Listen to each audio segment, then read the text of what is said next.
اے انسان یہی وہ حالت ہے جس سے تو بھاگتا تھا، اور سور پھونکا جائے گا، یہی عذاب کی دھمکی کا دن ہے۔ اور ہر شخص ہمارے سامنے اس حال میں آئے گا کہ ایک فرشتہ اس کے ساتھ ہانکنے والا ہوگا اور ایک اس کے اعمال کی گواہی دینے والا۔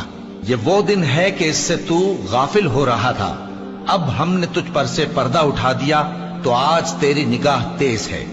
اور اس کا ہم نشیں فرشتہ کہے گا کہ یہ اعمال نامہ میرے پاس تیار ہے۔ حکم ہوگا کہ ہر سرکش ناشکرے کو دوزخ میں ڈال دو، جو مال میں بخل کرنے والا، حد سے بڑھنے والا، شبہ نکالنے والا تھا، جس نے اللہ کے ساتھ اور معبود مقرر کر رکھے تھے، تو اس کو سخت عذاب میں ڈال دو۔ اس کا ساتھی شیطان کہے گا کہ اے ہمارے پروردگار، میں نے اس کو گمراہ نہیں کیا تھا بلکہ یہ آپ ہی رستے سے دور بھٹکا ہوا تھا۔ اللہ کہے گا کہ میرے حضور میں رد و قد نہ کرو۔